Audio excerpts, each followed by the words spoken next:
लूका 12 अध्याय उसकी 32 से लेकर 40 तक मैं पढ़ देता हूँ। बुक ऑफ लूक 12 अध्याय उसकी 32 से लेकर 40 तक। यहाँ लिखा है, हे छोटे झुंड, मत डर, क्योंकि तुम्हारे पिता को यह भाया कि तुम्हें राज दे। अपनी संपत्ति बेचकर दान कर दो और अपने लिए ऐसे बटुए बनाओ जो पुराने नहीं होते, अर्थात स्वर्ग पर ऐसा धन इकट्ठा करो जो घटता नहीं, जिसके निकट चोर नहीं जाता और कीड़ा नहीं बिगाड़ता, क्योंकि जहाँ तुम्हारा धन है वहाँ तुम्हारा मन भी लगा रहेगा। तुम्हारी कमरे बंदी रहे और तुम्हारे दिए जलते रहे। तुम उन मनुष्यों के समान बनो जो अपने स्वामी की बाट देख रहे हो तो वह विवाह से कब लौटेगा, कि जब वह आकर द्वार खटखटाए तो तुरंत उसके लिए खोल दे। धन्य वह दास जिन्हें स्वामी आकर जागते पाए। मैं तुमसे सच कहता हूँ कि वह कमर बांधकर उन्हें भोजन करने बैठाएगा, पास आकर उनकी सेवा करेगा। यदि वह रात के दूसरे पहर या तीसरे पहर में आकर उन्हें जागते पाए तो वे दास धन्य हैं। परंतु तुम यह जान रखो कि यदि घर का स्वामी जानता हो कि चोर किस घड़ी आएगा तो वह जागता रहता और अपने घर में सेंध लगने न देता। तुम भी तैयार रहो, क्योंकि जिस घड़ी तुम सोचते भी नहीं हो उसी घड़ी मनुष्य का पुत्र आ जाएगा। यहाँ पर हम देख सकते हैं लूका 32 से लेकर 40 तक हम लेकिन 3 ही आयत पे मनन करेंगे आज, 32, 33 और 34। यहाँ पे स्वर्गीय धन के बारे में बोला गया। आज संसार में हर कोई धन के बारे में चिंता कर रहा है कि अर्थव्यवस्था का क्या होगा, और आने वाले समय में जब लॉकडाउन ख़त्म होगा तो अर्थव्यवस्था का वैसे भी बुरा हाल था और आने वाले दिनों में और भी बुरा हाल होगा, और हम सब बदहाली में, बेरोजगारी में हम जिएंगे, और बहुत सारे लोगों को नौकरी जाएगी और जा चुकी है, और बहुत सारे लोग भूखे रह रहे हैं, भूखे सो रहे हैं, किसी के घर में खाना नहीं है। ये सब कुछ की जड़ है धन, और जिसे हमने इकट्ठा किया था बहुत ही मेहनत से और बहुत सालों की नौकरी करके, लेकिन वो धन एक झटके में हमें धोखा दे गया, और आज बहुत सारे लोग बेरोजगार हो चुके हैं, बहुत सारे लोगों का जॉब छूट चुका है, बहुत सारे लोग अपने जॉब छोड़कर अपने घर जा चुके हैं, और उनको आगे पता नहीं है कि हमारा क्या होगा और हम क्या खाएंगे, क्या पहनेंगे, क्या करेंगे। लेकिन बाइबल हमें आश्वासन देती है कि हमें इन सब चीज़ों की चिंता नहीं करनी है कि लॉकडाउन खुलने के बाद हमारी जॉब रहेगी या नहीं रहेगी, हम क्या खाएंगे क्या नहीं खाएंगे। बाइबल हमें क्या बताती है इनके बारे में? बाइबल हमें बताती है इसी आयत में, जब हम लूका में पढ़ते हैं, लूका 12 अध्याय उसकी 22 से हम पढ़ते हैं, एक बार हम पढ़ लेंगे तो हमें समझ में आएगा कि बाइबल हमें क्या बताती है। यहाँ पे लिखा है लूका 12 का 22 में, फिर उसने अपने चेलों से कहा, इसलिए मैं तुमसे कहता हूँ कि अपने प्राण की चिंता ना करो कि हम क्या खाएंगे, ना अपने शरीर की क्या पहनेंगे, क्योंकि भोजन से प्राण और वस्त्र शरीर से बढ़कर है।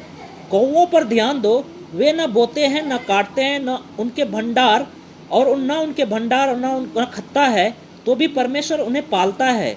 तुम्हारा मूल्य पक्षियों से कहीं अधिक है। यहाँ पे हम देख सकते हैं परमेश्वर हमें क्या बताता है, हमें चिंता करने की जरूरत नहीं है कि लॉकडाउन खत्म होने के बाद हमारे पास नौकरी रहेगी या नहीं रहेगी, हम खाएंगे क्या नहीं खाएंगे, क्या पहनेंगे क्या नहीं पहनेंगे, क्योंकि परमेश्वर यहाँ बताता है कि तुम अपने प्राण की चिंता ना करो कि हम क्या खाएंगे और ना अपने शरीर की क्या पहनेंगे, क्योंकि भोजन से प्राण और वस्त्र शरीर से बढ़कर है। कौवों पर ध्यान दो, वह न बोते न काटते हैं, न उनका भंडार है न खत्ता है, तो भी परमेश्वर उन्हें पालता है। यहाँ पे परमेश्वर हमें क्या सिखाना चाहता है? जब परमेश्वर एक चिड़ैयों की, एक जानवर की, एक पक्षी की चिंता कर सकता है, क्या वह उनकी चिंता नहीं करेगा जिसे परमेश्वर ने अपने स्वरूप में सिरजा, अपने ही स्वरूप में उसे सिरजा और नर और नारी करके सिरजा और अपने नथनों का श्वास फेंका? क्या उनकी वो चिंता नहीं करेगा जिसके लिए उसने स्वर्ग छोड़कर इस संसार में आया, अपना जान दे दिया, लहू बहाया? क्या परमेश्वर उनकी चिंता नहीं है? जिसके लिए 2020 साल पहले प्रभु यीशु मसीह मरने के लिए आया, आज वो लॉकडाउन खत्म होने के बाद उनका क्या होगा? उनसे ज्यादा, हमसे ज्यादा परमेश्वर हमारी चिंता करता है। वो बोलता है तुम चिंता मत करो क्या खाएंगे क्या पहनेंगे, क्योंकि परमेश्वर कौवों को, जिसका न खत्ता है न खत्ता है, और यहाँ लिखा है कि न खत्ता है न भंडार है, तो भी परमेश्वर उन्हें खिलाता है, तो भी परमेश्वर उन्हें पालता है। जब वो चिड़ियों को पाल सकता है तो क्या परमेश्वर हमारा पालन पोषण नहीं कर सकता? कर सकता है। तो हम क्यों चिंता करें? चिंता वो लोग करेंगे जो जिंदगी भर इस संसार को, धन को इकट्ठा करने में लगे रहे, लेकिन उसने स्वर्ग में धन इकट्ठा नहीं किया, लेकिन उसने आत्माओं के बारे में चिंता नहीं की, ना उसने खुदा के वचन की परवाह की। चिंता उनको करनी है लॉकडाउन के बाद, उनका क्या होगा। लेकिन जो खुदा के वचन के अनुसार चल रहे हैं, जिसने खुदा के वचन की चिंता की, खुदा के वचन के अनुसार जीवन जिया, मत्ती 6:33 में शायद लिखा हुआ है कि एक बार हम पढ़ेंगे, मत्ती 6:33 में मत्ती 6:33 यहाँ लिखा है, इसलिए तुम परमेश्वर की राज और उसके धर्म की खोज करो, ये सब वस्तुएं तुम्हें मिल जाएगी। तो हमें कब मिलेगी ये सब वस्तुएं? परमेश्वर कब प्रोवाइड करेगा? जब हम खुदा पर पहले तुम परमेश्वर की राज और धार्मिकता की खोज करो। परमेश्वर चाहता है कि हम उसके राज की खोज करें, क्योंकि परमेश्वर को भाया, यहाँ पे लिखा, अभी हमने पढ़ा कि परमेश्वर चाहता है कि तुम्हें राज दे। हमें उसकी राज की खोज करनी है, क्योंकि परमेश्वर को ये प्रसन्न है, परमेश्वर को ये भाता है कि वो हमें राज दे। तो यहाँ पे हम क्या लिखा है, हे छोटे झुंड मत डर, क्योंकि तुम्हारे पिता को यह भाया कि तुम्हें राज दे। लूका 12:32 में सबसे शुरुआत करता है कि बहुत सारे लोग आने वाले दिनों में चिंता करेंगे, हम क्या खाएंगे, क्या पहनेंगे, क्या पिएंगे, क्या कहाँ रहेंगे, क्या करेंगे, कैसे हमारा परिवार चलेगा, कैसे हमारे बच्चे पढ़ेंगे, कहाँ से हम इसका मैनेज करेंगे, कहाँ से ये सब चीज़ करेंगे। संसार इन सब वस्तुओं की चिंता करेगा, क्योंकि बाइबल बताती है, क्योंकि संसार की जातियाँ इन सब वस्तुओं की खोज में रहती है, इन सब वस्तुओं की चिंता करती है। लेकिन तुम्हारा स्वर्गीय पिता जानता है कि तुम्हें इन सब वस्तुओं की जरूरत है, इसलिए उसके राज की खोज में रहो, तो ये सब वस्तुएं तुम्हें मिल जाएंगी। तो हमें हे छोटे झुंड मत डर, आज आश्वासन है। भले लॉकडाउन में हमारे जॉब छूट गए, हमारे पास कुछ भी नहीं है, लेकिन बाइबल का परमेश्वर हमें एक आश्वासन देता है, एक शब्द हमें देता है, वो शब्द हमें आज हमें शांति देता है, और वो बोलता है हे छोटे झुंड मत डर, हे छोटे झुंड मत डर। भले ये शब्द छोटा है, लेकिन इसमें बहुत बड़ी शांति है जो परमेश्वर हमें शब्दों के द्वारा, वचनों के द्वारा हमें देता है, और बोलता है हे छोटे झुंड मत डर। मत डर कि आने वाले दिनों में तुम्हारे पास रहेगी नौकरी, रहेगी नहीं रहेगी, तुम्हारे पास खाना रहेगा नहीं रहेगा, इन सब वस्तुओं की चिंता मत कर, मत डर, हे छोटे झुंड मत डर। आज संसार में मसीह लोग तो बहुत हैं, लेकिन उसके झुंड, जो मसीह के झुंड कहलाते हैं, वो बहुत ही कम हैं, छोटे हैं, बहुत ही। इसलिए प्रभु यीशु मसीह ने बोला, बहुत सारे लोग हैं जो उस चौड़े फाटक से प्रवेश कर रहे हैं, लेकिन बहुत कम लोग हैं जो सकरे फाटक से प्रवेश करते हैं। सकरे फाटक से प्रवेश करने वाले बहुत कम लोग हैं, और उसे छोटा झुंड बोला गया है। वो छोटे झुंड के लिए परमेश्वर का आश्वासन है। परमेश्वर हमें एक संतावना वाला शब्द बोल रहा है, हे छोटे झुंड मत डर, मत चिंता कर, मत सोच तुम क्या खाओगे, क्या पहनोगे, इन सब चीजों चिंता मत कर। फूलों को ध्यान करो, फूलों को देखो, उस शोषणों पर ध्यान करो, वो कैसे बढ़ते हैं, परमेश्वर कैसे उसे वस्त्र पहनाता है। तो क्या तुम्हें, जब फूलों को वस्त्र पहना सकता है, तो क्या तुम्हें परमेश्वर वस्त्र नहीं पहनाएगा? क्या कौवों को जब भोजन खिला सकता है, क्या परमेश्वर तुम्हें भोजन नहीं खिलाएगा? ये हम इस वचन से जुड़ा हुआ है, हे छोटे झुंड मत डर। यहाँ पे लिखा है हे छोटे झुंड। हम सब बाइबल के परमेश्वर के वचन पे जो विश्वास करते, बाइबल के वचनों पे जो विश्वास करते हैं, उसके अनुसार चलते हैं। अगर हमने नया जन्म पाया है, तो हम परमेश्वर के वो झुंड में शामिल हो चुके हैं, और परमेश्वर का झुंड छोटा है, कोई बड़ा नहीं है। हम बहुत सारे मसीह लोगों को संसार में देखते हैं, लेकिन सब उनके झुंड में नहीं है, लेकिन उस झुंड में भेड़िए घुस आ चुके हैं, बहुत सारे भेड़िए जो फाड़ खाने वाले हैं। पतरस इसलिए बताता है कि तुम्हारा शत्रु शैतान दहाड़ने वाले सिंह के समान इस खोज में रहता है, तुमको फाड़ खाए। वो सिंह कहाँ पे है, वो भेड़िए कहाँ पे है? हमारे बीच में है। बहुत सारी भीड़ इकट्ठी हुई है, लेकिन उस भीड़ में बहुत सारे भेड़िए हैं, लेकिन परमेश्वर का झुंड बहुत छोटा है। जो उस छोटे झुंड के लिए परमेश्वर का आश्वासन है, हे छोटे झुंड मत डर। हम परमेश्वर के छोटे झुंड हैं। आज उदाहरण के तौर पर इजराइल एक ऐसा देश है, पूरे वर्ल्ड में सबसे छोटा देश इजराइल देश है, जहाँ की आबादी ज्यादा नहीं है, सबसे छोटा देश है वो इजराइल देश, जो परमेश्वर का देश, जिसे हम याकूब के नाम पे इजराइल पढ़ा। वो इजराइल देश पूरे संसार में छोटा है, और चारों तरफ मुस्लिम कंट्री से घिरा हुआ है, और आए दिन वहाँ पे हमले होते रहते हैं। लेकिन वो छोटा सा झुंड नहीं डरता किसी से, निडर होकर वो खड़ा हुआ उस बीच में, और किसी से वो डरता नहीं, बल्कि वो सबको डरा के रखा है और सब उससे खौफ खाते हैं इजराइल से। एक छोटा सा देश से सब लोग डरते हैं, क्यों? क्योंकि परमेश्वर का हाथ उस देश पे है। भले बहुत से लोग वहां पे बिलीव नहीं करते, लेकिन एक उदाहरण के तौर पर हम देख सकते हैं, एक छोटा सा झुंड है, वो एक छोटा सा देश है, लेकिन बड़े बड़े देश उससे मात खाते हैं, बड़े बड़े देश उससे डरते हैं। उसी तरह हम एक छोटे से झुंड हैं, लेकिन हमारे इस छोटे से झुंड को देखकर शैतान की बड़ी बड़ी ताकतें हमसे खौफ खाते, वो डरते हैं इस छोटे झुंड से, क्योंकि यही एक छोटा झुंड है जो सच्चे दिल से परमेश्वर की इबादत करता है, परमेश्वर की प्रशंसा करता है, परमेश्वर की बड़ाई करता है।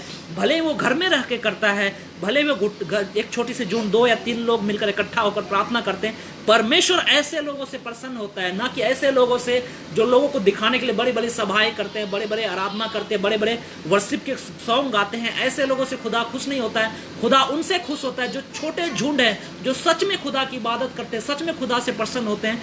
ऐसे लोगों से शैतान डरता है, ऐसे लोगों से शैतान खौफ खाता है। उस छोटे झुंडों को वो खत्म करना चाहता है। आज हम सब भले छोटे, हम सब सोचते हैं 1 लोग है, 2 लोग हैं, लेकिन परमेश्वर बताता है कि परमेश्वर का शब्द ऐसे लोगों के लिए है, ऐसे छोटे झुंड के लिए है जो बेवाक अपने संसार में जी रहे हैं। उन्हें फर्क नहीं पड़ता है कि हमारे पास कितना राशन है, हमारे पास कौन सा जॉब है, हमें कितनी सैलरी मिल रही है, उनको ये फर्क नहीं पड़ता है। लेकिन उनको विश्वास है हमारी सैलरी, हमारा जॉब, हमारे खाने से बढ़कर हमारा परमेश्वर हमारे लिए सब कुछ है, हमारा परमेश्वर हमारे लिए बड़ा है। उसने हमें आश्वासन दिया डरने का नहीं, क्योंकि खुदा हमारा रक्षा करता है, खुदा हमारा प्रोटेक्शन है, खुदा हमारे ढाल है, खुदा हमारा चट्टान है। उसने बोला है, हे छोटे झुंड मत डर, हे छोटे झुंड मत डर।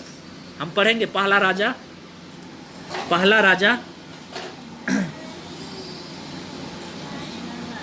20 अध्याय उसकी 27 आयत। पहला राजा 20 अध्याय उसकी 27 आयत। पहला राजा 20 अध्याय उसकी 27 आयत। पहला राजा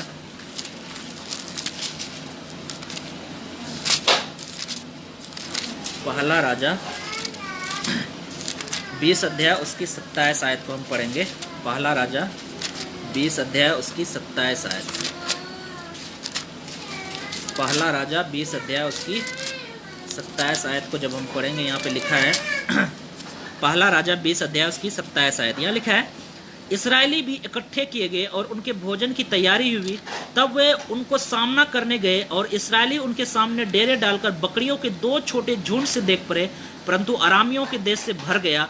तब परमेश्वर उसी जन ने इसराइल के राजा के पास आकर कहा, यहोवा यो कहता है, अरामियों ने कहा है कि यहोवा पहाड़ी देवता है, परंतु नीची भूमि का नहीं। इस कारण मैं उस बड़ी भीड़ को तेरे हाथ में कर दूंगा, तब तुम्हें ज्ञात हो जाएगा कि मैं यहोवा हूँ।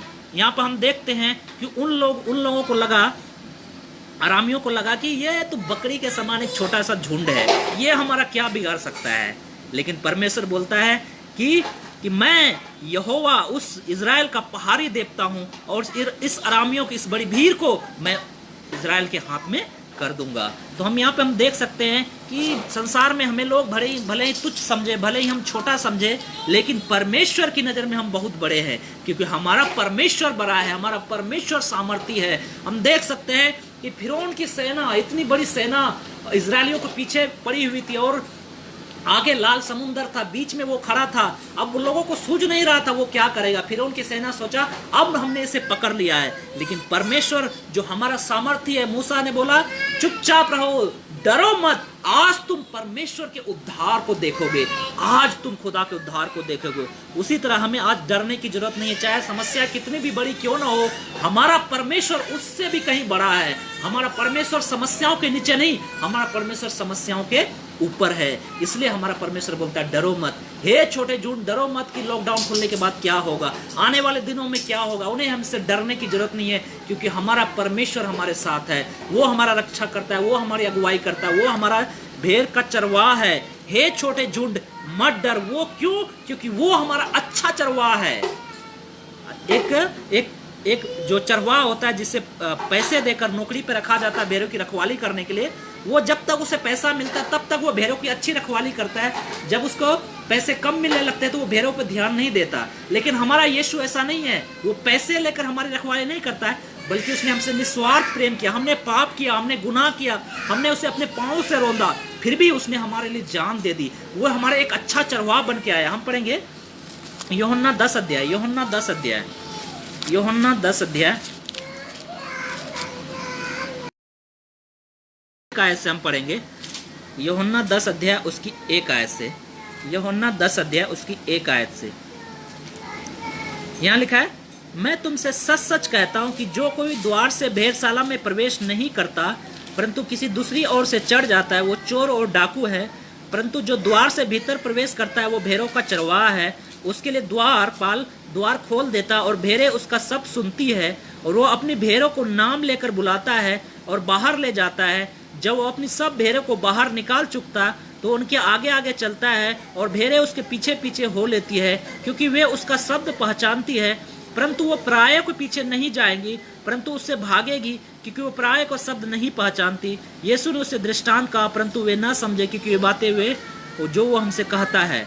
तब यीशु ने उससे कहा, मैं तुमसे सच सच कहता हूँ, भेड़ों का द्वार मैं हूँ। जितने मुझसे पहले आए वे सब चोर और डाकू हैं, परंतु भेड़ों ने उसकी नहीं सुनी। और द्वार मैं हूँ, यदि कोई मेरे द्वारा भीतर प्रवेश करे वो उद्धार पाएगा, भीतर बाहर आया जाया करेगा, चारा पाएगा। चोर किसी और काम के लिए नहीं परंतु केवल चोरी करने, घात करने और नाश करने आता है। मैं इसलिए आया कि वो जीवन पाए और बहुतायत से पाए। अच्छा चरवाहा मैं हूँ, अच्छा चरवाहा भेड़ों के लिए अपना प्राण देता है।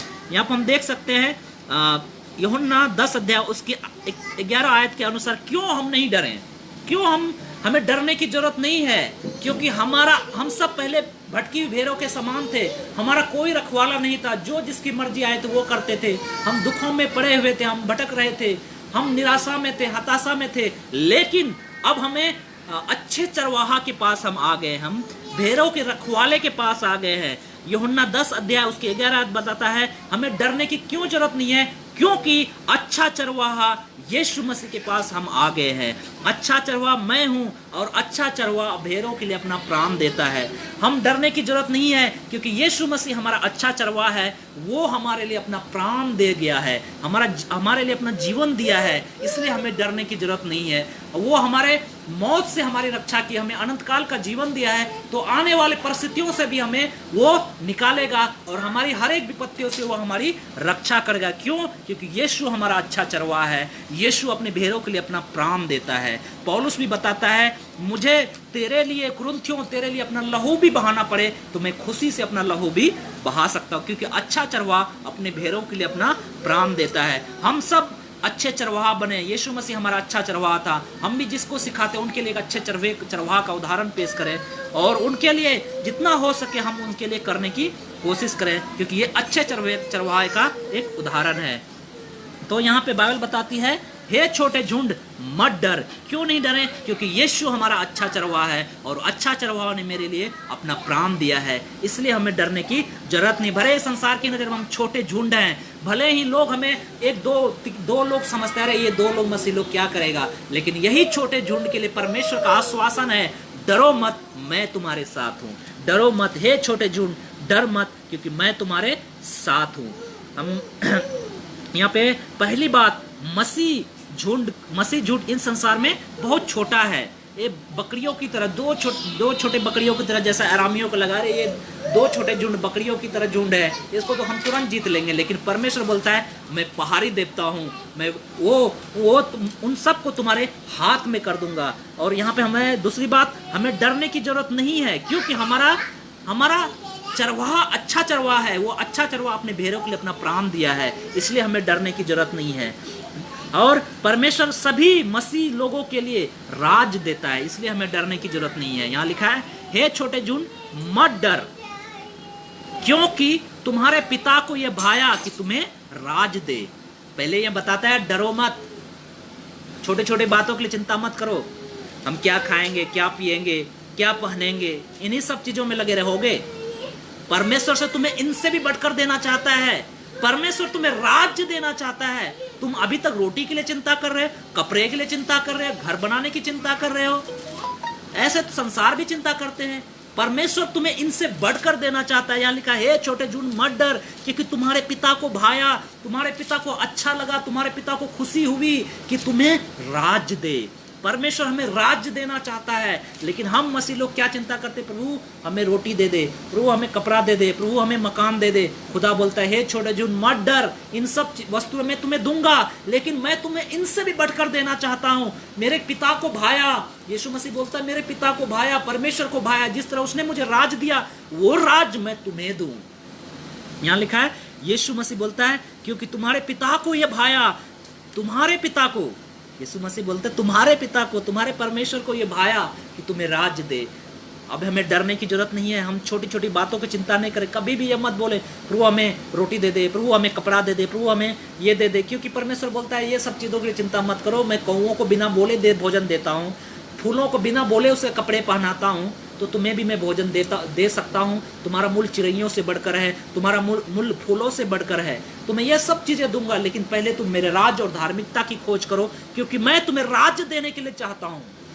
क्यों परमेश्वर बोलता है तुम पहले परमेश्वर की राज और धार्मिकता की खोज करो? क्योंकि जब हम संसार को छोड़ के जाएंगे, जब हम खुदा की उपस्थिति में प्रवेश करेंगे, परमेश्वर हमें राज देगा, और उस राज पे वो हमें राज करने देगा, वो हमें शक्ति देगा, वो हमें सामर्थ देगा, ताकि हम लोगों के ऊपर राज करें।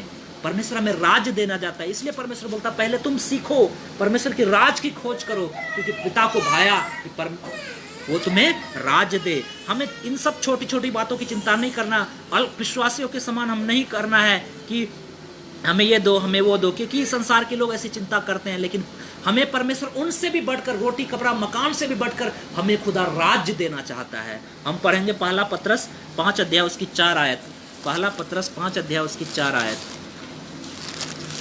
पहला पत्रस 5 अध्याय उसकी 4 आयत, पहला पत्रस 5 अध्याय उसकी 4 आयत।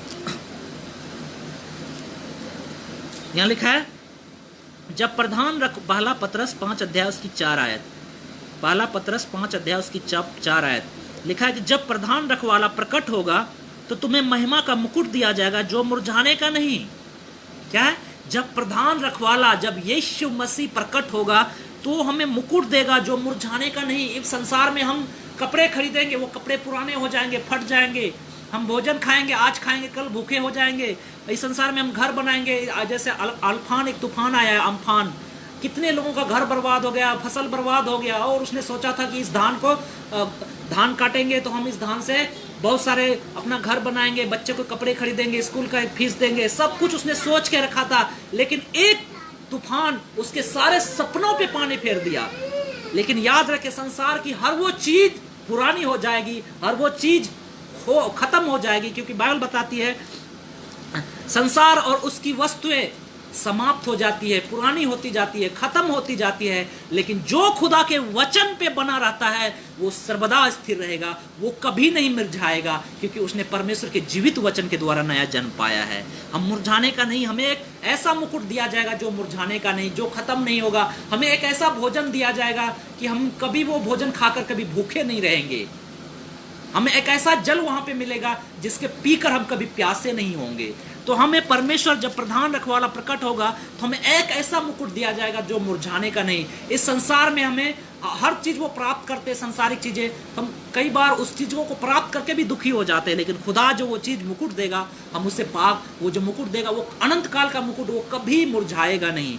इसलिए परमेश्वर को भाया कि वो तुम्हें राज दे, और वो राज के साथ क्या देगा? हमें वो राज में पहले, सबसे पहले मुकुट देगा, और वो उस मुकुट को पहनकर उस राज में हम राज करेंगे। और वो लिखा है उसके बाद क्या देगा? प्रकाशित वाक्य 3 अध्याय उसकी 21 आयत में, प्रकाशित वाक्य 3 अध्याय उसकी 21 आयत में राज मुकुट देगा, यानी सभी विश्वासियों को राज देगा। उसके बाद वो पावर भी देगा, वो शक्ति देगा। प्रकाशित वाक्य 3 अध्याय उसकी 21 आयत में, प्रकाशित वाक्य 3 अध्याय 21 आयत में यहाँ लिखा है, जो जय पाए मैं उसे अपने साथ अपने सिंहासन पर बैठाऊंगा, जैसा मैं जय पाकर अपने पिता के साथ उसके सिंहासन पर बैठ गया। क्या लिखा है? जो जय पाए, जो इस संसार पे दुखों में जय पाएगा, जो इस संसार में मसीह के पीछे चलते हुए जयवंत जीवन जी के दिखाएगा, जो जय पाएगा, मैं उसे अपने सिंहासन पे बैठाऊंगा। जहां यीशु मसीह बैठा है वहां खुदा हमें बैठाएगा। और लिखा है, जैसे मैं जय पाकर अपने पिता के सिंहासन पर बैठ गया। सिंहासन पर बैठने का मतलब वो हमें पावर देगा, वो हमें अधिकार देगा, वो हमें शक्ति देगा कि हम राज्य करें। परमेश्वर, हम चिंता कर रहे हैं प्रभु हमें रोटी दे दे, कपड़ा दे दे, हम क्या खाएंगे, क्या पहनेंगे, लेकिन खुदा हे छोटे झूठ मत डर, मत डर, इन सब चीजों की चिंता मत कर, ये सब वस्तु तुम्हें मिल जाएंगी, क्योंकि परमेश्वर जानता है तुम्हें इन सब वस्तुओं की जरूरत है, लेकिन इनको नहीं, पहले तुम परमेश्वर की राज और धार्मिकता की खोज करो, ये सब वस्तु तुम्हें मिल जाएगी। उससे बढ़कर हे छोटे झूठ मत डर, क्योंकि पिता को भाया वो तुम्हें राज्य दे, वो धार्मिक मुकुट देगा जो मुरझाने का नहीं, वो अपने सिंहासनों पर तुम्हें बैठाना चाहता है, ताकि तुम जैसे वो पिता के साथ बैठा है तुम भी उसके साथ बैठकर राज्य करो। परमेश्वर चाहता है कि हम उसके साथ राज्य करें, लेकिन हम इसी संसार में जीना चाहते हैं। इसलिए पौलुस बताता है अगर हम इसी संसार में हम आशा रखते हैं तो हम सब मनुष्यों से भी अभागे हैं। हमारा संसार इस संसार नहीं बल्कि आने वाला संसार। इसलिए पौलुस बताता है अपना ध्यान स्वर्गीय वस्तुओं पे लगाओ, क्योंकि मसीह वहां पे है, मसीह वर्तमान है, वहां पे उपस्थित है। इसलिए प्रभु हमें राज देना चाहता है, प्रभु हमें सामर्थ देना चाहता है, शक्ति देना चाहता है, लेकिन हम इन छोटी बातों में लगे रहते हैं। तो खुदा को भाया हे छोटे झुंड, लूका 12:32 क्या बताता है, हे छोटे झुंड मत डर। क्यों नहीं डरना है? क्यों नहीं डरना है? क्योंकि हम एक अच्छे चरवाहे के पास आ गए, अच्छा चरवाहा ने हमारे लिए अपना जान दिया है। क्यों नहीं डरना है? क्योंकि परमेश्वर हमें राज्य देना चाहता है, परमेश्वर हमें शक्ति देना चाहता है, परमेश्वर हमें सामर्थ देना चाहता है। वो पिता को भाया कि तुम्हें राज्य दे। और हम एक पढ़ेंगे आगे 33 में, आगे लिखता है अपनी संपत्ति बेचकर दान कर दो और अपने लिए ऐसे बटुए बनाओ जो पुराने नहीं होते, अर्थात स्वर्ग पर ऐसा धन इकट्ठा करो जो घटता नहीं, जिसके निकट चोर नहीं जाता। और ये बहुत से लोगों को दिल को कचोटता है, बहुत से लोग अच्छा नहीं लगता है कि हम अपनी संपत्ति बेचकर कैसे दान कर दें। यहाँ बाइबल का मकसद नहीं है कि आप अपनी पूरी संपत्ति बेचकर दान कर दें, लेकिन बाइबल का ये मतलब है कि हमारे पास अगर संपत्ति का इतना है कि हमारे पास हमारी जरूरतों से ज़्यादा हमारे पास है, तो बाइबल बताती उनको बेचकर दान कर दे, कंगालों को दे दे, गरीबों को दे दे, जैसा आज बहुत सारे लोग कर रहे हैं। तो हमें भी यहाँ प्रेरितों के काम इस बात को देखने को मिलता है। मसीह लोग भी ऐसा करते थे। आज बहुत सारे मसीह लोग दुख में, सताव में, तकलीफों में गुजर रहे हैं। बहुत सारे लोगों के पास खाना नहीं है, नौकरी छूट गई है, अपने घर जाने के लिए है। इस समय हमारे पास मौका है कि हम अपनी संपत्ति का सही इस्तेमाल कर सके, लेकिन हम क्या कर रहे हैं, उस बैंकों में उसको रख रहे हैं जहाँ पे कुछ फायदा नहीं हो रहा वहाँ पे रखने का। आने वाले दिनों में हो सकता है वो बैंक डूब जाए, जैसा आज बहुत सारे बैंक डूब गए। हमने देखा महाराष्ट्र में एक बैंक डूब गया, यस बैंक का आज बुरा हालत हो गया था। तो हम इस प्रकार देखते हैं कि लोग आंसू बहा रहे हैं, खुद के पैसे होते हुए वो पैसे निकाल नहीं सकते। तो क्या फायदा ऐसे पैसे का? तो हमें पैसे का सही इस्तेमाल करना चाहिए कि ताकि लोगों की जरूरतों को हम पूरा कर सके। भले ही वो हमारा सगे संबंधी नहीं लगता है, कोई फर्क नहीं पड़ता। बाइबल इस बात को बताती है कि अपनी संपत्ति बेचकर दान कर दो। ये नहीं बताता कि हमारे पास जो कुछ है सब बेच दो, लेकिन इतना बताती है अगर हमारे पास है और हमें लगता है कि हम जरूरत से ज़्यादा हमारे पास है, तो उनको बेचकर हम दूसरों की मदद कर सकते हैं, दूसरों की सहायता कर सकते हैं, जैसा प्रेरितों के काम में बहुत से लोग करते थे।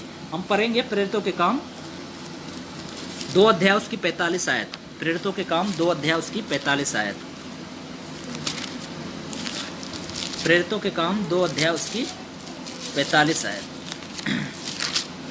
प्रेरितों के काम उसकी 2 अध्याय उसकी 45 आयत।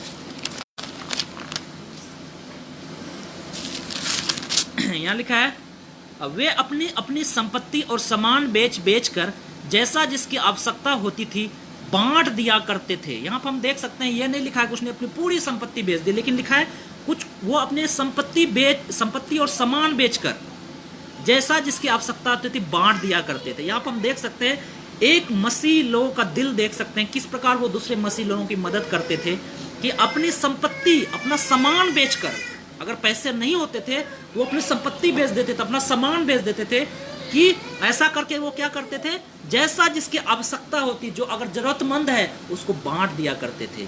तो हम याद रखें, ऐसा जब हम करेंगे तो इससे हमें यह दिखाते हैं कि हमारा ध्यान, हमारा मन संपत्ति पे नहीं है। हमारा मन कहाँ है? हमारा मन परमेश्वर के ऊपर है, हमारा मन स्वर्ग के ऊपर है, हमारा मन वचन के अनुसार है। ऐसा जब हम करते हैं, अगर हमें अपना संपत्ति बेचने से, अपना धन बेचने से अगर हमारा दिल कचोटता है, हमें लगता है कि अरे नहीं बेचना चाहिए, अरे आगे चलकर इसे बहुत बड़ा काम आएगा, तो इससे साफ पता चलता है कि हमारा ध्यान संसारिक वस्तुओं पे है, हमारा ध्यान इसी संसार में लगा हुआ है, न कि आने वाले संसार में। क्योंकि अगर हम उन चीज़ों को बचा के रखना चाहते हैं, अगर हमारे पास है और भी ज़रूरत से ज़्यादा बचा के रखना चाहते हैं, तो इससे साफ पता चलता है कि अपना धन आप स्वर्ग में इकट्ठा नहीं कर रहे हैं, अपना धन आप पृथ्वी पे इकट्ठा कर रहे हैं यहाँ पे। इसलिए याद रखें, बाइबल बताती है रुपयों का लोभ सब प्रकार की बुराइयों का जड़ है। रुपयों का लोभ सब प्रकार की बुराइयों का जड़ है। आज रुपयों की वजह से ये सब चीजें हो रहा है। लोग चोरी कर रहे हैं, लोग डाका डाल रहे हैं, लोग एक दूसरे को खून कर रहे हैं, एक छोटे से जमीन के टुकड़े के लिए अपने भाई तक को मार रहे हैं, बाप को मार रहे हैं, माँ को मार रहे हैं, अपने रिश्तों को वो बर्बाद कर रहे हैं। सब चीज किन की वजह से हो रहा है? रुपया, पैसा।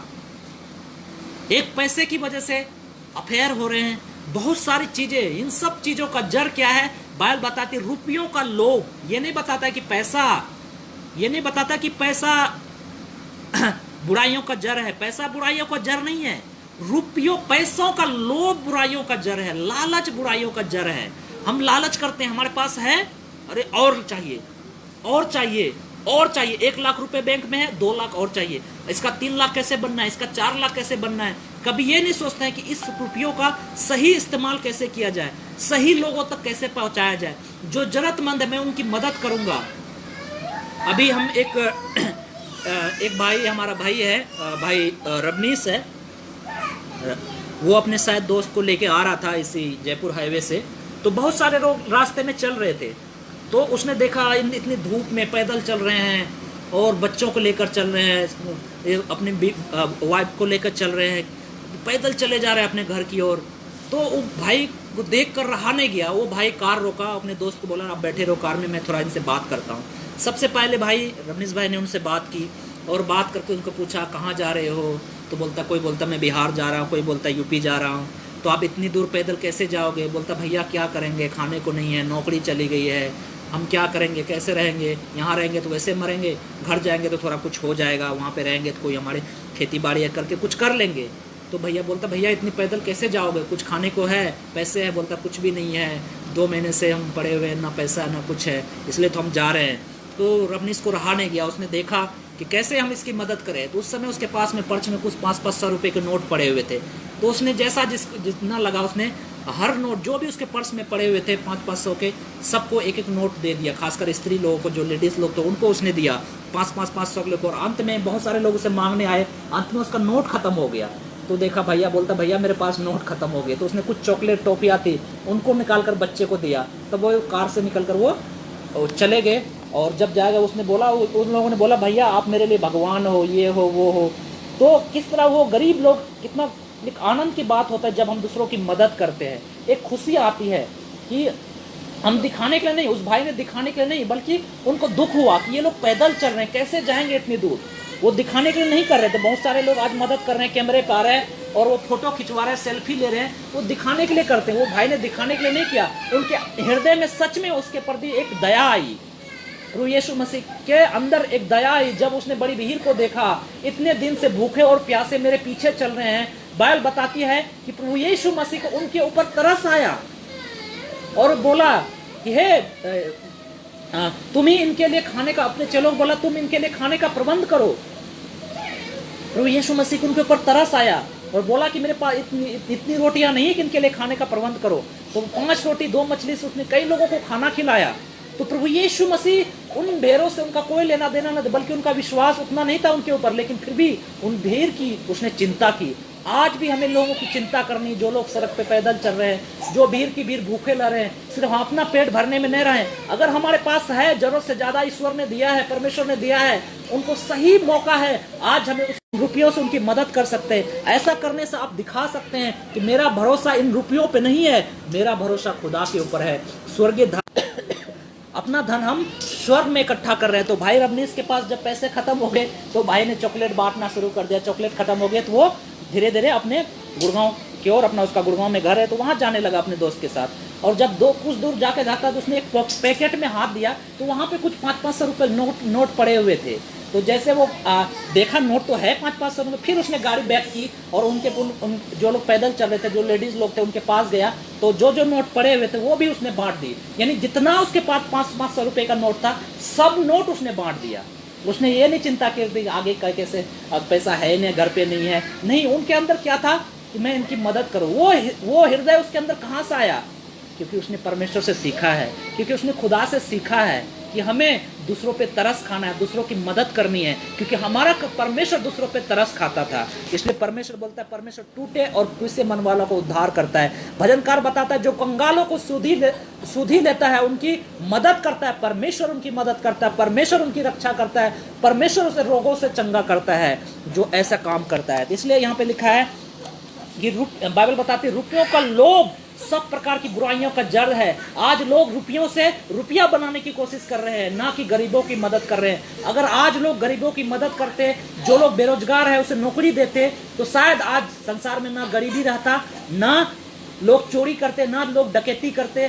क्योंकि लोग चोरी डकैती क्यों करते हैं? क्योंकि उनके पास पैसे की कमी है, पैसे की किल्लत है, वो परिवार का पालन पोषण नहीं कर पा रहे हैं। तो हम याद रखें, हम जिसके पास पैसे हैं, हम पैसे से पैसे बना रहे हैं, ना कि उस पैसे से दूसरों की मदद कर रहे हैं। इसलिए बाइबल बताती है, रुपयों का लोभ सब प्रकार की बुराइयों का जड़ है। आज भाइयों बहनों, हमें जांचने की जरूरत है, क्या हमारे अंदर लोभ है? क्या हमारे पास कोई भाई, अगर हमारे आसपास, हमारे पड़ोस, हमारे मसीह भाई बहन, अगर मसीह भाई बहन नहीं भी है, कोई भी जरूरतमंद है, अगर हमारे पास है वो पैसे जरूरत से ज्यादा, क्या हम उसकी मदद करते हैं? या वो लोभ है, अरे इसको दे दूंगा तो मेरा आगे कैसे जीवन चलेगा, मेरे बच्चे क्या खाएंगे, मेरा ये कैसे करेंगे? तो इसका साफ पता चलता है, आपके अंदर रुपयों का लोभ समाया हुआ है और आप पाप के वश में अभी भी पड़े हुए हैं, क्योंकि रुपयों का लोभ सब प्रकार की बुराइयों का जड़ है। रुपया पाप का जड़ नहीं है, रुपयों का लोभ पाप का जड़ है। इस बात को समझें। तो यहाँ पे लिखा है कि अपनी संपत्ति बेचकर दान कर दो। क्या बोल रहा है? अपनी संपत्ति बेचकर दान कर दो। कहने का मतलब क्या है? दूसरों की मदद करो। जो मसीह भाई बहन लाचार है, जो गरीब है, याकूब बताता है कि अगर तुम्हारे कोई भाई बहन उघारे हैं, उन्हें कपड़े नहीं है उनके शरीर पर, और वो तुम्हारे पास आता है और तुम उनके लिए प्रार्थना करते, परमेश्वर तुम्हारी जरूरतों को पूरा करेगा, क्या ऐसा विश्वास उनका उद्धार कर सकता है? नहीं। हमें क्या करना चाहिए उस समय? हमें बाजार जाना चाहिए, उनके लिए कपड़े खरीदने चाहिए, उनके लिए जूते खरीद कर उनको देना चाहिए। ये है सच्चा विश्वास। क्योंकि लिखा है कि अगर विश्वास कार के बिना मुर्दा है, बिना कार के विश्वास अपने आप में मरा है। इसलिए हम विश्वास को अपने कार्यों के द्वारा दिखाए। इसलिए यहाँ लिखा, अपनी संपत्ति बेचकर कंगालों को दे दे। कंगाल मतलब जो जरूरतमंद है, जो सच में नीडी पर्सन है, उनकी आप मदद करें, उनकी जरूरतों को पूरा करें। इससे आप, और लिखा है कि अपने लिए ऐसे बटुए बनाओ जो पुराने नहीं होते, अर्थात स्वर्ग पर ऐसा धन इकट्ठा करो जो घटता नहीं, जिसके निकट चोर नहीं और कीड़ा नहीं बिगाड़ता। हमें कहाँ पे धन इकट्ठा करना है? हमें कैसे बटुए बनाना है? जो पुराना नहीं होता है। और हम अपना धन कहाँ इकट्ठा करना है? स्वर्ग में इकट्ठा करना है। कहाँ इकट्ठा करना है? स्वर्ग में इकट्ठा करना है। बाइबल बताती है, जो हे प्रभु कहता है, वो हर एक स्वर्ग के राज में नहीं जाएगा, लेकिन जो स्वर्गीय पिता की इच्छा पर चलता है वही परमेश्वर के राज में प्रवेश करेगा। स्वर्गीय पिता की इच्छा क्या है? क्या है स्वर्गीय पिता की इच्छा? कि आप उसके सुसमाचार को दूसरों तक पहुंचाएं और उनको सिखाएं। और क्या इच्छा है? उसने बोला कि जब मैं भूखा था तुमने खाना दिया, जब मैं प्यासा था तुमने पानी दिया, जब मैं बीमार था मिलने तुम मुझसे मिलने आए, जब मैं बंदी गृह में था तुमने मेरी सुधि ली। अनिल कांत का बहुत अच्छा गाना है और ये वचन के आधार पे ही गाना है। बाइबल बताती है उन दिनों में जब प्रभु आएगा, जब प्रभु परमेश्वर न्याय करेगा, उसने लिखा है कि जो तुमने मुझे खाना दिया, जब मैं भूखा था तुमने मुझे खाना दिया, जब मैं प्यासा था तुमने मुझे पानी दिया, जब मैं बीमार था तुम मुझे मिलने आए, तुम मेरे लिए दवाई लाए, जब मैं बंदी गृह में था, जब मैं सताव में था, लोग मुझे पीट रहे थे, बंदी गृह में जेल में बंद कर दिया था सुसमाचार के कारण, तुम मुझसे मिलने आए। आओ तुम परमेश्वर के राज में सहभागी हो जाओ। और लोग उस समय पूछेंगे, प्रभु मैं तेरे साथ ऐसा कब किया? यीशु मसीह बोलता है तुम मेरे साथ किया, ऐसा कब किया मैंने तेरे साथ प्रभु? और प्रभु यीशु मसीह बोलेगा, जो मेरे नाम से कहलाते हैं, जो मसीह के लिए है जी रहे हैं, जो मसीह के लिए दुख उठा रहे हैं, अगर तुमने इनमें से किसी एक के साथ भी ऐसा किया, तुमने मेरे साथ किया। आज बहुत सारे मसीह भाई बहन जो सेवकाई के पीछे चल रहे हैं, निस्वार्थ भाव से प्रभु की सेवा कर रहे हैं, उसके पास खाना नहीं है, उनके बच्चों को स्कूल में भरने की फीस नहीं है, उनके पैरों में जूते नहीं हैं, उनके शरीर पर ठीक से कपड़े नहीं हैं, उनको कई मसीह पास्टरों को जेल में बंद कर दिया गया है, कई परिवार दुखों में जी रहे हैं। बाइबल बताती है ऐसे मसीह भाई बहन को अगर तुमने किसी एक को भी मेरे नाम से पानी पिलाया, मेरे नाम से खाना खिलाया, मेरे नाम से अगर वो बीमार पड़ गए तुम उससे मिलने गए, अगर वो जेल में बंद है तुम उससे उनकी सुधि लिया, तो तुमने मेरे साथ किया। और आओ मेरे पिता के धन्य लोगों बोलेगा, मेरे राज्य में सहभागी हो जाओ। हे भाइयों और बहनों, आज सही समय है कि हम अपनी धन का सही उपयोग करें। अगर आप परमेश्वर ने आपको धन दिया है, अगर परमेश्वर ने आपको मौका दिया है, तो आप इस धन का सही इस्तेमाल कर सकते हैं। जो लोग सच में परमेश्वर के लिए जी रहे हैं, आप उनकी मदद कर सकते हैं। जो सच में भूखे और प्यासे हैं, आप उनकी मदद कर सकते हैं। खुदा बोलता है अगर तुम उनके साथ करते हो, तुम मेरे साथ करते हो। आप याद रखें, भाई रबनीस ने जो उनकी मदद की, उनके लिए उनको मदद नहीं की, उसने यीशु मसीह की मदद की। तो आज हम अपना धन ऐसा करने से हम क्या करते हैं? अपना धन स्वर्ग में इकट्ठा कर रहे हैं। हम अपना धन स्वर्ग में इकट्ठा कर रहे हैं ऐसा करने से। जब हम प्रभु के नाम से लोग को पानी पिलाते हैं, खाना खिलाते हैं, रोगियों से मिलने जाते हैं, बंधुओं की सुधि लेते हैं, तो जो जेल में बंद है उनकी सुधि लेते हैं, तो बाइबल बताती है हम अपना धन स्वर्ग में इकट्ठा कर रहे हैं। और कोई ये भला काम जो आपने किया है आज, जो वैसे भाई रबनीस ने किया, उन कामों को उनसे कोई चुरा नहीं सकता, उनमें कीड़े नहीं लग सकते। परमेश्वर की किताब में वो काम, भले के काम लिखे गए हैं। इसलिए बाइबल बताती है कि तुम्हारा प्रकाश मनुष्यों के सम्मुख इस प्रकार चमके कि तुम्हारे भले कामों को देखकर तुम्हारे पिता जो है स्वर्ग में उसकी महिमा करे। याद रखें, हमारे भले कामों की वजह से ही उस पिता की महिमा होगी। भला का काम यह है कि जो लोग मसीह में दुख उठा रहे हैं, तकलीफ में हैं, और जो लोग सच में जरूरतमंद है, जो नीडी पर्सन है, जो नहीं भी मसीह में, उनकी आप मदद करें। ऐसा भले काम करने से हम स्वर्ग में अपना धन इकट्ठा कर रहे हैं। और लिखा है क्योंकि जहां तुम्हारा धन है वहां तुम्हारा मन भी लगा रहेगा। हमारा धन क्या है? भले काम हमारा धन है।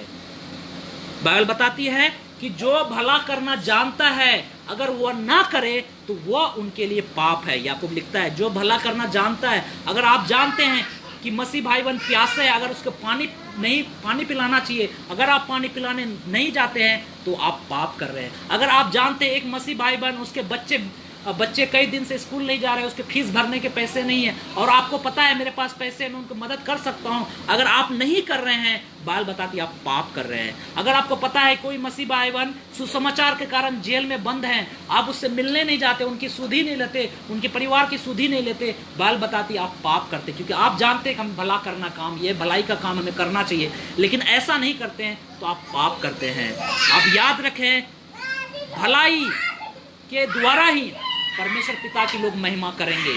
भलाई के द्वारा ही लोग बोलेंगे आज भी ईश्वर जीवित है, आज भी इस संसार में, इस पाप भरे संसार में ईश्वर की दया गरीबों के ऊपर, जो उससे डरते हैं उसके ऊपर बनी रहती है आज भी। वो कैसे होगा? हम और आप जो मसीह लोग कहलाते हैं।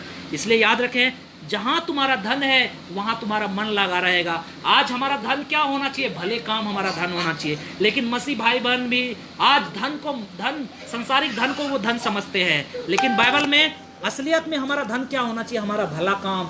हमारा भला काम जो आज हम पृथ्वी पर करते हैं, हम एक मसीह भाई बहन की मदद करते हैं, उनकी सुधि लेते हैं, उनकी जरूरतों को पूरा करते हैं, वचनों से बढ़ाते हैं, सिखाते हैं, उसे प्रभु के बारे में बताते हैं, ये भले काम हम स्वर्ग में इकट्ठे हो रहे हैं। हम ये भला काम कर रहे हैं। वो भला काम क्या है? हमारा धन है। इसलिए लिखा है कि जहां तुम्हारा धन है, अर्थात जहां तुम्हारा भला काम है, वहां तुम्हारा मन भी लगा रहेगा। अगर हमारा धन संसारिक धन है तो हम इस संसार में ही अभी भी हम पापों में पड़े हुए हैं। इसलिए लिखा है क्योंकि जहां तुम्हारा धन है वहां तुम्हारा मन भी लगा रहेगा।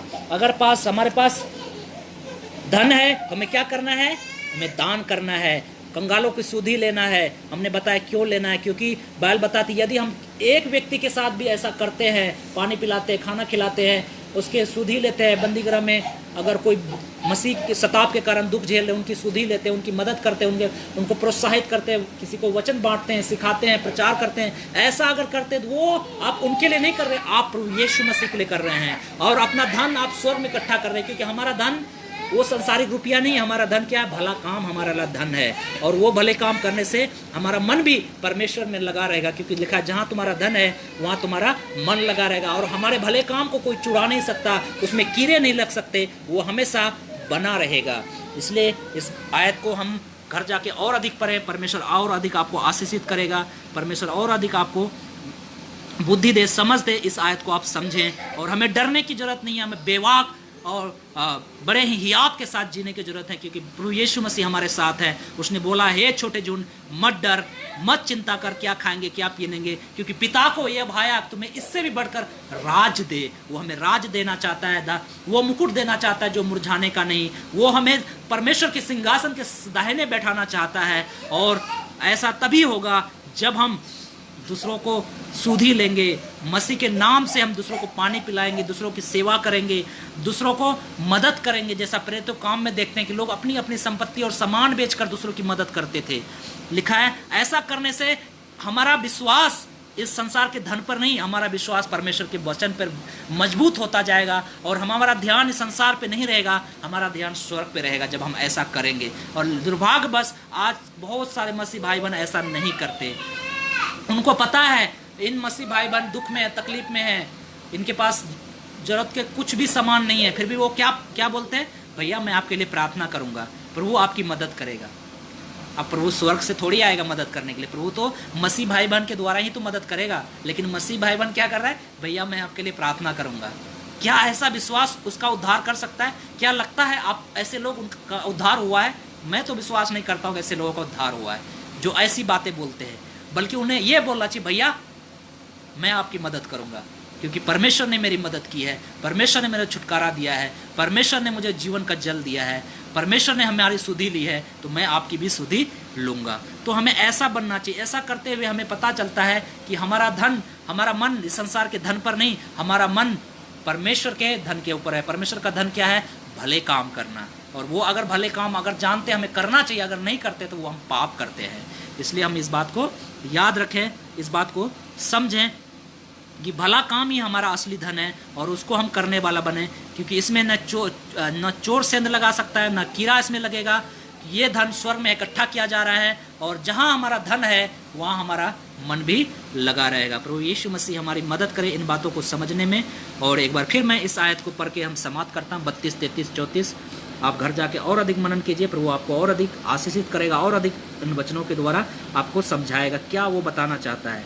यहाँ लिखा है, हे छोटे झुंड मत डर, क्योंकि तुम्हारे पिता को भाया कि तुम्हें राज दे। अपनी संपत्ति बेचकर दान कर दो और अपने लिए ऐसे बटुए बनाओ जो पुराने नहीं होते, अर्थात स्वर्ग पर ऐसा धन इकट्ठा करो जो घटता नहीं, जिसके निकट चोर नहीं जाता और कीड़ा नहीं बिगाड़ता, क्योंकि जहाँ तुम्हारा धन है वहाँ तुम्हारा मन भी लगा रहेगा। बहुत बहुत धन्यवाद इस वचन को सुनने के लिए। दुर्भाग्यवश हमें दुख होता है, हम इस वचन को पढ़ते तो हैं लेकिन अमल नहीं करते हैं। बहुत सारे लोग इस वचन को कोट तो करते हैं, यहाँ लिखा है ऐसा वचन में, लेकिन क्या हम करते हैं ऐसा? काफ़ी दिन मैंने कलीसिया में एक अनाउंस किया था कि एक भाई की हमें मदद करनी है। काफ़ी दिनों से उसके पास जॉब नहीं है, कुछ उसको शायद व्हीकल बाइक चाहिए था, बाइक होने के बाद वो शायद जॉब कर सकता था। मैंने अनाउंस किया था कि अगर आपके पास कुछ है तो आप कुछ भी आप मदद कर सकते, जितना हो सकते। लेकिन कोई भाई आगे नहीं आया, किसी ने मदद नहीं की। ये हमारे लिए दुख की बात है। हम प्रार्थना करते हैं, घर में जाके घुटने टेक के रोते हैं। क्या फ़ायदा ऐसे रोने का, क्या फ़ायदा ऐसे घुटने टेकने का, अगर वचन को हम पूरा नहीं कर पाते, अगर वचन के अनुसार चलते नहीं, अगर हम दूसरों की मदद नहीं कर सकते, क्या फ़ायदा ऐसे जीवन जीने का? ऐसे मसीहत से ना मसीहत अच्छा है। मैं इसलिए ताड़ना दे रहा हूँ, मैं इसलिए डांट रहा हूँ क्योंकि आज की मसीहत ऐसे ही हो गई है। सब अपना पेट भरने में लगे हैं, सब अपना परिवार की चिंता में लगे हुए हैं। ये नहीं देख रहा है कि हम मसीह के परिवार हैं। बाइबल में मसीह हमारे लिए अपना खून है, अपना बेटा बेटी। हमारे पास जॉब नहीं भी है, हमारे बच्चे अगर कुछ मांगते हैं, हमारे बच्चे का अगर स्कूल बंद हो जाता है तो हम दूसरों से उधार लेकर उसकी स्कूल की फीस भरते हैं। लेकिन वही मसीह भाई बहन जिसके पास अगर उनके बच्चों के स्कूल की फीस भरने की पैसे नहीं है, हम उनको नकारा रहे, यार मेरे पास खुद ही नहीं है, मैं अपने बच्चे खुद ही उधार लेके फीस भर रहा हूँ, तो इनका कहाँ से भरूँ? क्या आपने ये सीखा है? प्रभु यीशु मसीह तो ये सिखाता है कि प्रभु यीशु मसीह हमारा सिर है, हम उसके अंग हैं।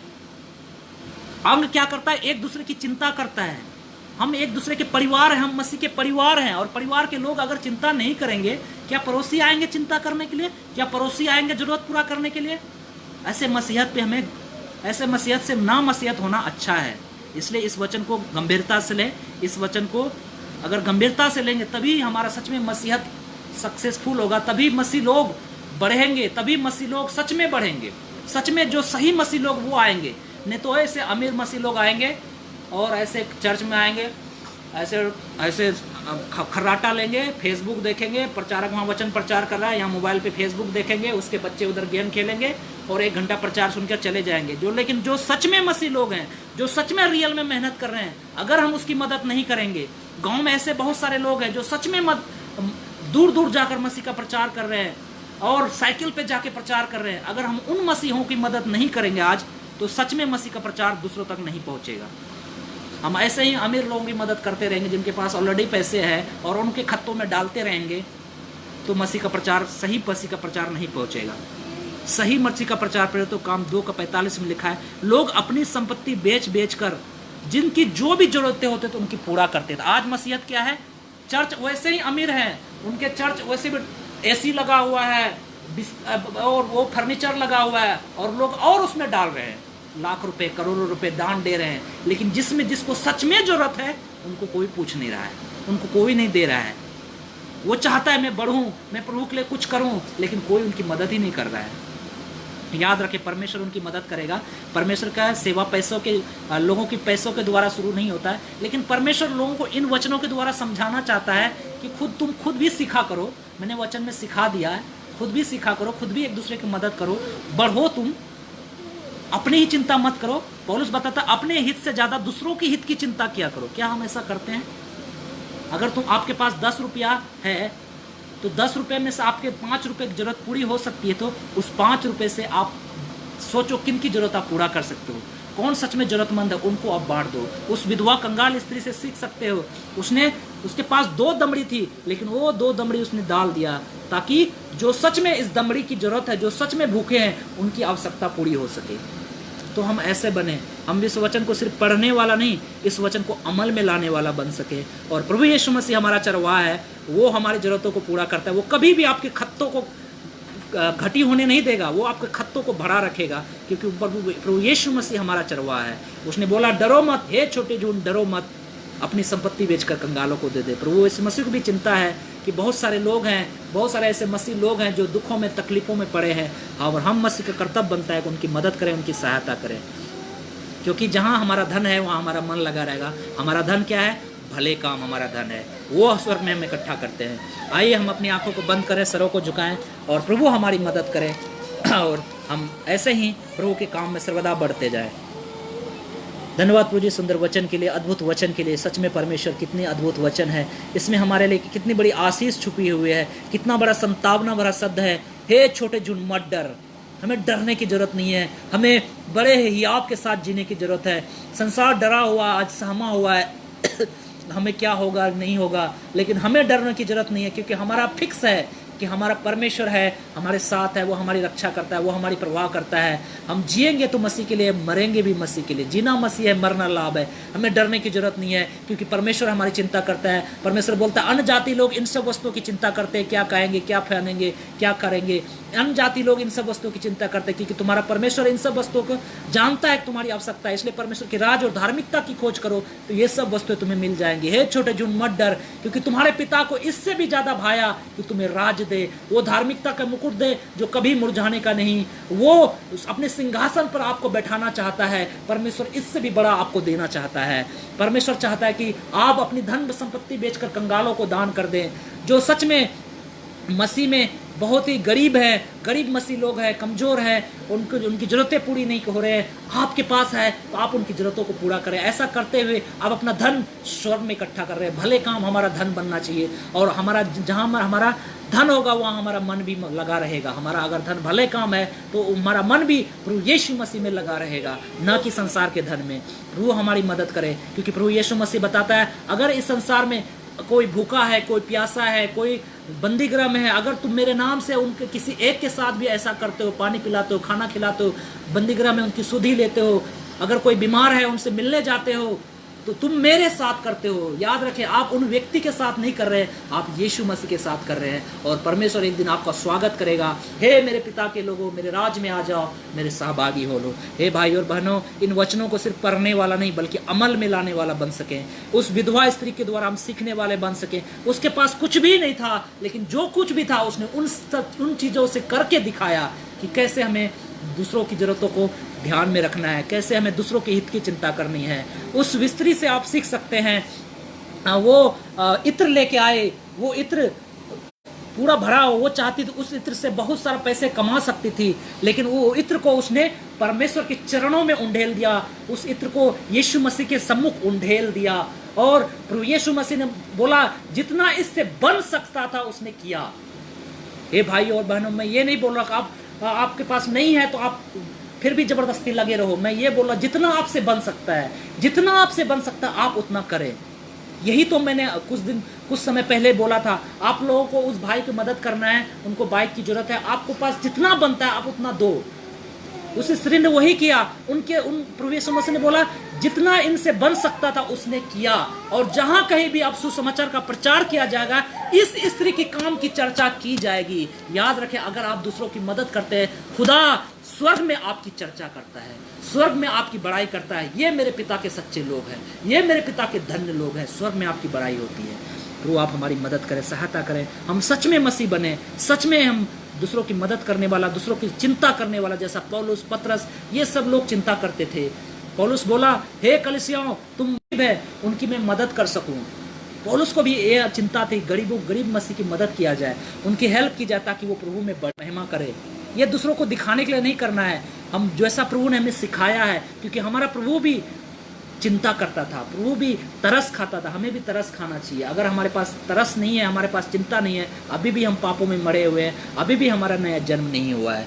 प्रभु हमारी मदद करें। सारा आदर, सारा महिमा, सारा इज्जत आपको देते हुए सुबह से लेकर अब तक हमें संभाला प्रभु जी, आगे भी हमें संभालना।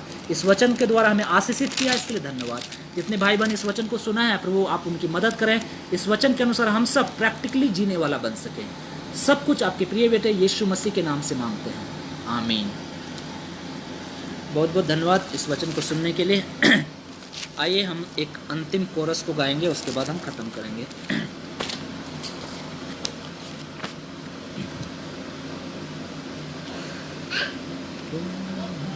पवित्र अति पवित्र, पवित्र अति पवित्र, सेनाओं का प्रभु, पवित्र अति पवित्र, सेनाओं का प्रभु।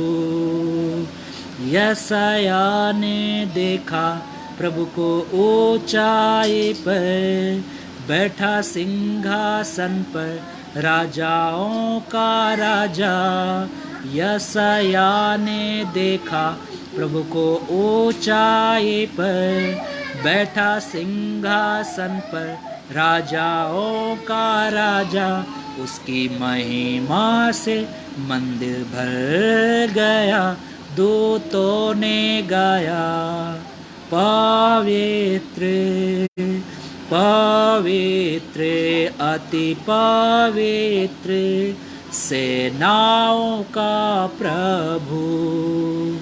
यूहन्ना ने देखा प्रभु को टापू पर, मुर्दों सा गिर पड़ा उसके चरणों पर। यूहन्ना ने देखा प्रभु को टापू पर, मुर्दों सा गिर पड़ा उसके चरणों पर दीपों में देखा मानव पुत्र के समान। दूतों ने कहा पवित्र पवित्र अति पवित्र सेनाओं का प्रभु, पवित्र अति पवित्र सेनाओं का प्रभु। हमारा पवित्र है, अति पवित्र है, वो सेनाओं का प्रभु है और वो ऊंचे पे विराजमान है। और हम प्रभु यीशु मसीह भी चाहता है हम उसके साथ सिंहासन पर बैठें और राज करें। वो तभी होगा जब हम प्रभु यीशु मसीह जैसा बनेंगे और सब कुछ दूसरों के लिए निछावर कर देंगे। प्रभु यीशु मसीह अपना सब कुछ हमारे लिए निछावर कर दिया, हमारे लिए उसने सब कुछ दे दिया, हमारे लिए उसने अपना जान तक दे दिया। हम भी यीशु मसीह जैसा बने, हमारे अंदर वही स्वभाव हो जो यीशु मसीह का स्वभाव था। हम भी वैसे ही पवित्र बने जैसा यीशु मसीह पवित्र था, जैसा हमारा परमेश्वर पवित्र था। परमेश्वर का प्रेम और पवित्र आत्मा की सहभागिता और प्रभु यीशु मसीह का अनुग्रह हम सब के साथ सर्वदा बना रहे। आप सबको जय मसीह की आमीन। बहुत बहुत धन्यवाद।